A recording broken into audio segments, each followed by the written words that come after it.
नमस्कार मित्रों, शहीद भगत सिंह का जन्म 28 सितंबर 1907 को पंजाब के बंगा गांव में हुआ था। उनके पिता का नाम सरदार किशन सिंह और माता का नाम विद्यावती कौर था। भगत सिंह का पूरा परिवार ही स्वतंत्रता सेनानियों का था और अपनी किशोरावस्था में ही पढ़े यूरोपीय आंदोलन तथा मार्क्सवादी विचारों ने उन्हें बहुत प्रभावित किया। तो चलिए ऐसे महान क्रांतिकारी के महान विचारों को सुनते हैं।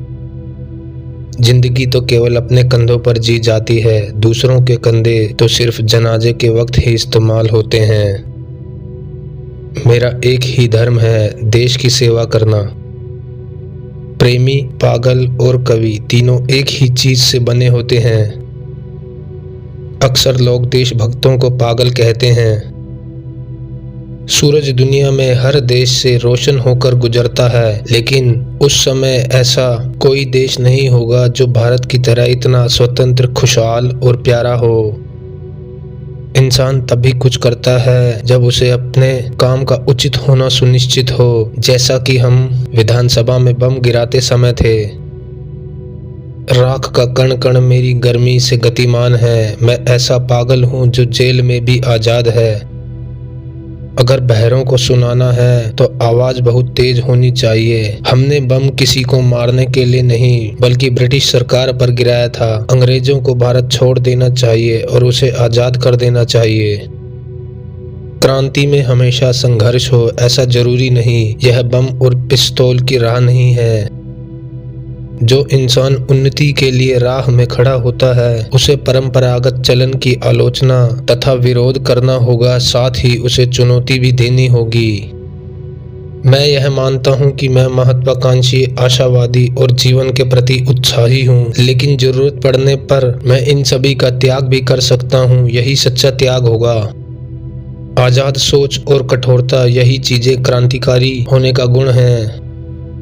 मैं एक इंसान हूँ और जो चीज इंसानियत पर प्रभाव डालेगी उससे मुझे फर्क पड़ेगा।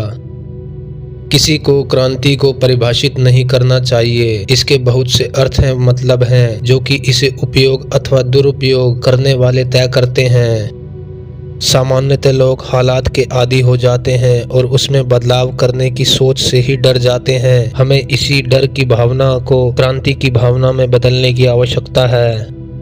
क्रांति और आज़ादी इंसान का जन्मसिद्ध अधिकार है और परिश्रम समाज का वास्तव में वहन करता है। इंसानों को कुचलकर उनके विचारों को नहीं मारा जा सकता। कानून की पवित्रता तभी बनी रहती है जब वह लोगों की इच्छा की अभिव्यक्ति करें। अगर हमें सरकार बनाने का मौका मिले तो किसी के पास प्राइवेट प्रॉपर्टी नहीं होगी। क्या आपको पता है कि इस दुनिया का सबसे बड़ा पाप गरीब होना है? गरीबी एक अभिशाप और सजा है। क्रांति बम और पिस्तौलों से नहीं बल्कि विचारों से आती है। अगर धर्म अलग कर दिया जाए तो हम राजनीति में एक हो सकते हैं, चाहे हमारे धर्म अलग हों। मैं फांसी पर खुशी खुशी चढ़ जाऊंगा ताकि दुनिया को दिखा सकूं कि एक क्रांतिकारी खुद को देश के लिए कुर्बान कर सकता है। वह मुझे और मेरे शरीर को खत्म कर सकते हैं, लेकिन मेरे विचारों और जज्बे को नहीं। महान साम्राज्यों का अंत हो जाता है, लेकिन उनके विचार जिंदा रहते हैं। यह एक काल्पनिक आदर्श है कि आप किसी भी कीमत पर अपनी ताकत का उपयोग नहीं करते। आज की वीडियो में बस इतना ही। तो मिलते हैं अगली वीडियो में, तब तक के लिए स्वस्थ रहिए, मस्त रहिए। धन्यवाद।